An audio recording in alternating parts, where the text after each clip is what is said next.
Okay, this video is actually going to be about buying a car. A lot of people have been asking me these questions for months, and I just finally want to put a video out for people that are looking for a car and really don't know how to go about looking for a car. These are some of the steps that I've done and I go by whenever I'm looking for a car.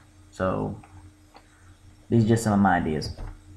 Okay, one is when you find a car, one rule of thumb that I always go by is not to buy the car on the first day. You always want to, go pick out a car, kind of do a little bit of looking around, shopping around, and you always want to go home and do your research. Say you find a car, it looks like something that you've been wanting for a while. You may like the car because of how it looks, but you don't know really anything about the car.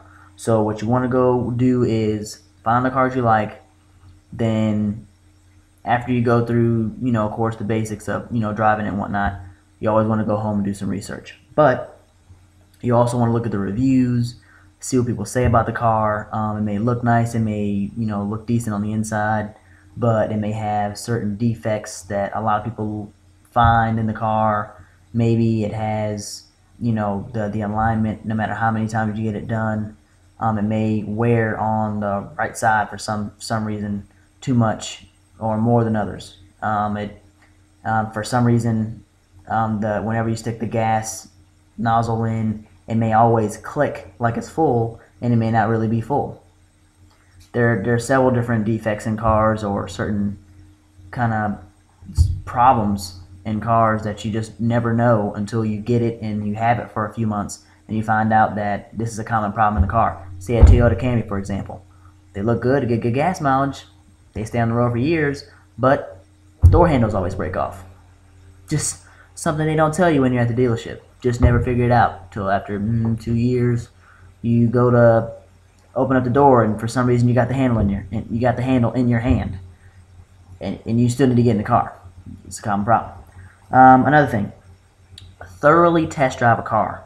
If it's on E, which a lot of cars usually are, whenever you get them and you test drive them, go put $5-10 in, in a gas tank. It's worth $5 or $10 instead of $2,000-3,000 problem down the line, and you could have easily solved it just by putting some gas in there. So what I usually recommend is whenever somebody's going to go do a test drive, drive it around town first. You don't have to necessarily gun it, but give it enough gas to know if you can get in and out of tight spots if you need to. If for any reason there's any kind of sputtering or anything, you may need to get some spark plugs, wires, get a good tune-up, which is something I would also recommend too. There's always different things you need to be able to test whenever you drive the car, just to make sure that it's something that you need. Get up to a good speed and then kind of really press on the brakes. See if it shudders, if it shakes. Do some tight turns, making sure that the car can handle that. What I like to do is I like to go on the highway and if it has cruise or it has option for cruise control, make sure the cruise control works. Another thing is once you get up to pretty good speed on the highway, get your hands off the steering wheel and see if it kind of leans to the left or the right any. If it shakes, if it has loud road noise, if you can turn the volume up and you can still hear without it being on 80 or 90 or whatever the CD player goes to. You definitely want to make sure the cruise control works. You want to make sure that it's not sputtering. You want to make sure that the engine's not really loud, sounds like it's about to bust or anything like that. You don't have any kind of rattle or anything. You always want to make sure that the engine sounds good. So that's another thing. When you first get in the car, don't worry about trying to go test drive it immediately. As soon as you get in, look in the interior, look how it looks on the inside, make sure it's not busted, make sure it doesn't have cigarette holes. Try to look at the carpet, look at the roof, make sure all the latches and buttons work. Look at the fuse panel, make sure the fuse panel actually has the box over it that shows you what the fuses go to. See if it has extras. Make sure all the cigarette lighters and everything work. Sometimes they don't. Make sure the lights work.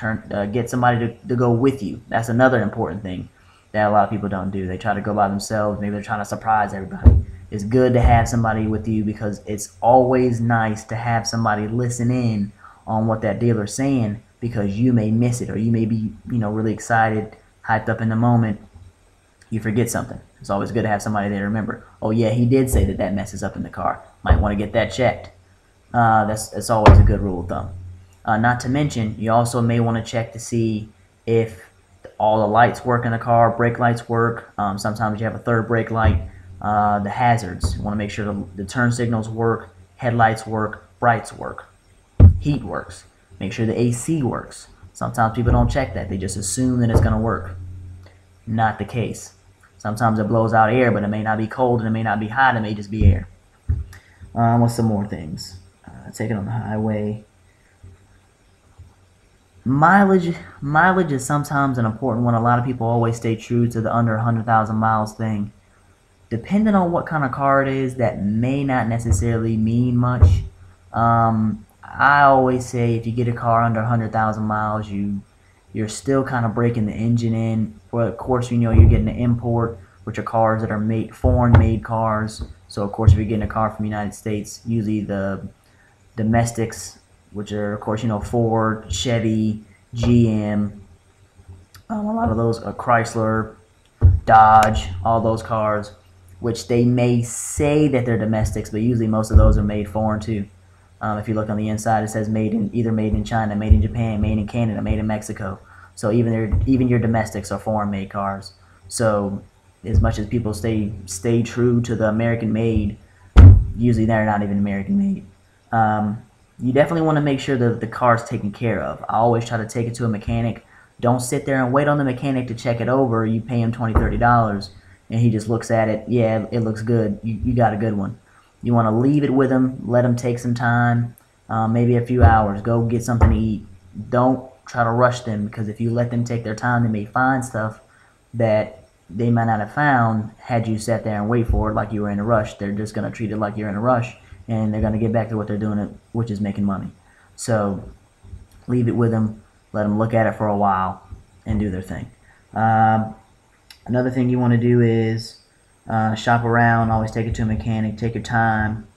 Don't feel pressured about buying a car. That's another thing. That's another way these dealers make money. People feel as though they have to get the car. They've been in the dealership for 2-3 hours looking around, and they're like, well, I've been here this long.